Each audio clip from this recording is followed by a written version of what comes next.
Touch and Go. Excerpt. Touch and Go is a classic horror story written by an author who called himself Sapper. It's about a married couple who move into a new home only to find out that, 3 years earlier, it was the scene of a gruesome murder when a husband went insane and chopped off his wife's head. The fair-haired man in the corner had taken no part in the conversation. He made the fifth of the group that had gathered itself together in the corner of the smoking room, and I don't think any of us even knew his name.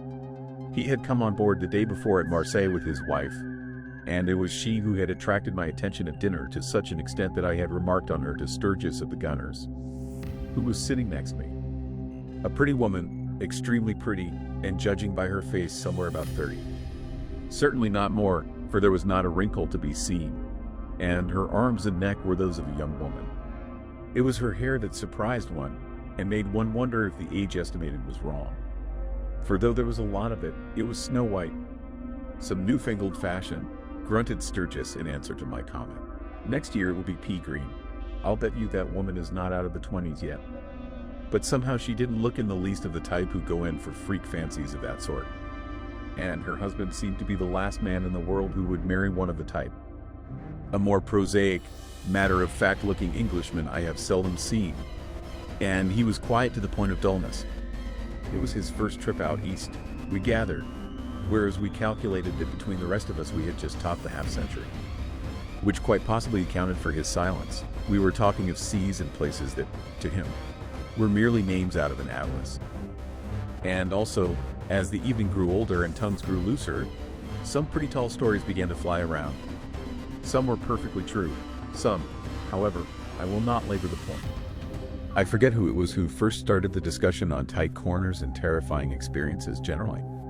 Cartwright spun a fairly useful one about 3 days in the company of some Chinese pirates waiting for a ransom he knew would never come. Sturgis specialized on a singularly unpleasant sect of priests somewhere up in Tibet.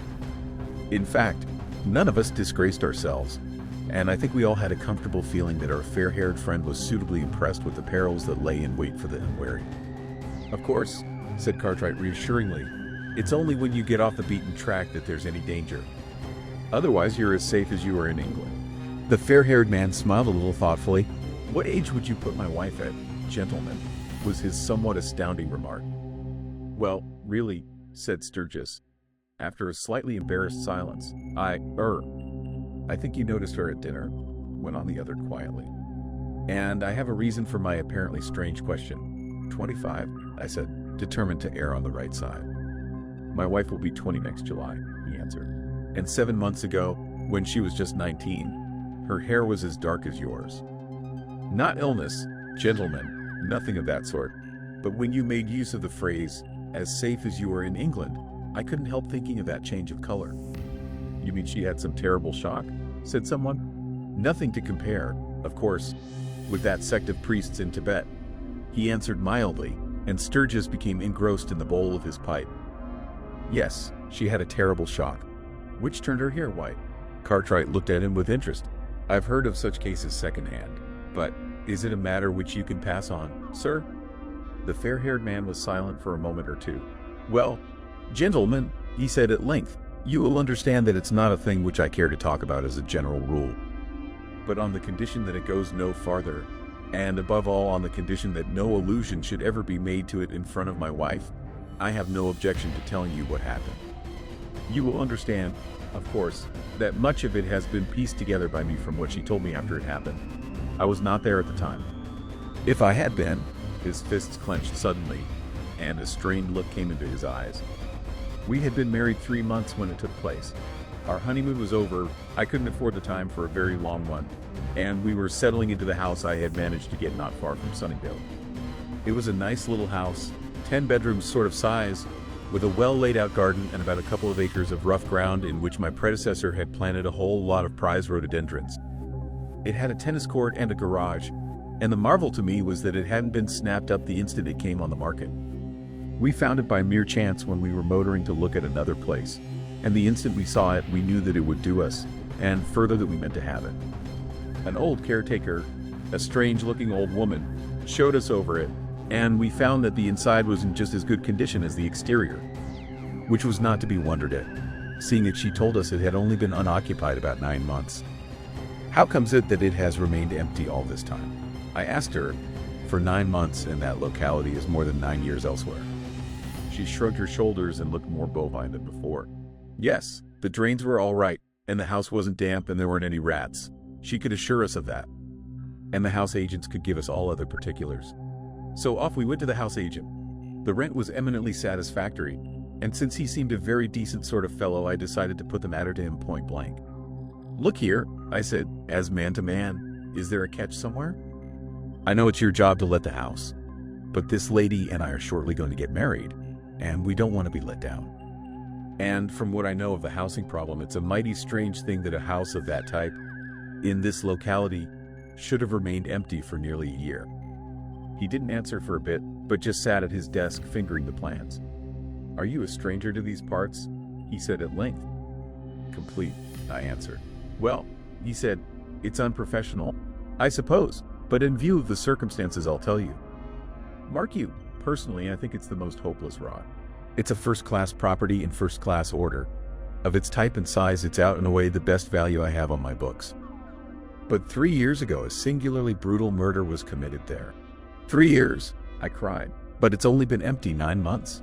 The next party that had it after the crime took place moved to a larger house, he answered. And you promise me that that is all there is against it? I said. Absolutely all, he assured me. You may have any tests you like carried out. And then he looked at my fiancée and rubbed his chin. Dash it all, he burst out. I got married myself once upon a time. The real trouble is servants. There, I've let the cat out of the bag. You know what they are.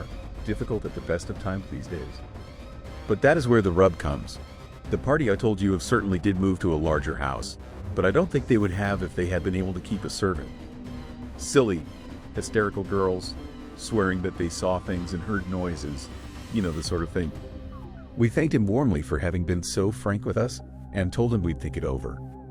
If I could do anything for you, were his parting words, let me know.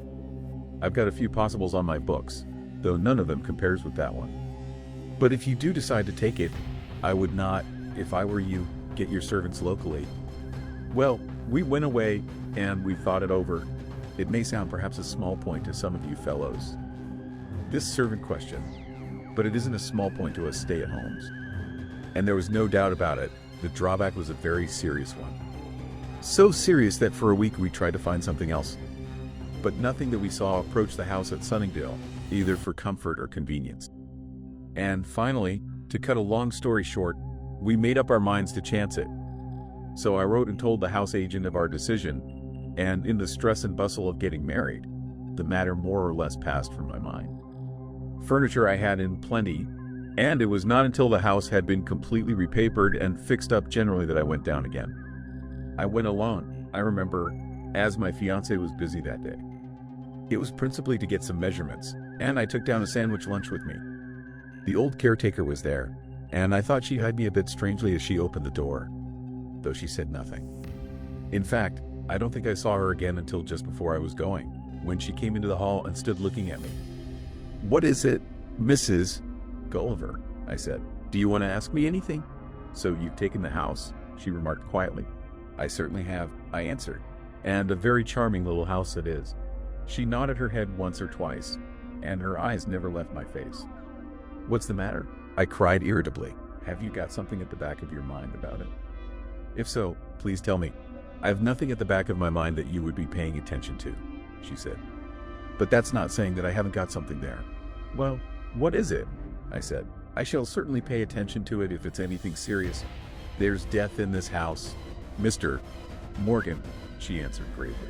It's hanging over us. I can feel it. Well, gentlemen, I can tell you I was furious. Just the sort of damned, silly, fatuous remark which would scare the average servant stiff and send her flying from the house. At least, that's how it struck me at the time. Now I'm not so certain. Looking back on the little interview, I favored Mrs. Gulliver within that sunny, fresh-painted hall. There is one thing that stands out very clearly in my mind, and that was her impassive demeanor. She never raised her voice, even when I became thoroughly annoyed. She just stood there listening to what I had to say, and her quiet, steady eyes never wavered. It's ridiculous, I cried. Perfectly ridiculous. It's remarks like that which make it impossible to keep servants. Better that, she said, than the other, for it will be a terrible death. But what earthly reason have you for making such a statement? I fumed. Maybe it's not earthly, she answered. Just because a murder was committed here, I grunted. And then her last remark struck me. What do you mean? Not earthly. There are things, Mr. Morgan, beyond our ken, she said gravely. It was my mother's gift, and my grandmother's before her, and in turn it has come to me. Second sight, I believe they call it. But sometimes we know what is going to happen. And we are never wrong. And who, might I ask, is going to die? I said facetiously. Don't mock me, sir, she said. No good ever came of that. I cannot tell you who is going to be killed, or when it is going to happen. But it is written, be killed, I repeated. Do you mean another murder? Aye, she said gravely. Another murder. The thoughts come thronging into my mind sometimes, till I have to get up from my chair and go out of doors. Then they leave me. But I tell you there is evil threatening this house and they who live in it. Where it comes from I know not, but always it is the same thing, death. Death by violence. There was no good saying anything or trying to argue about it. The woman was firmly convinced that what she said was right, and I had to leave it at that. The only thing I did do was to extract a promise from her that she would not mention the matter to the servants when they came. I'll not mention it, she said quietly, but for all that you won't keep them. And why not? I snapped. The tradesmen, she answered. When they call of a morning, they'll talk. They'll tell the cook what happened here 3 years ago. They'll tell her that you may hear strange sounds and see strange things in this house, and she will believe them. Exactly, I said bitterly. And then they promptly will begin to hear strange sounds, whereas if nothing was said to them, they wouldn't. Maybe, she answered. Maybe not. She took a step towards me, almost her first movement since the interview had started. There's something, Mr.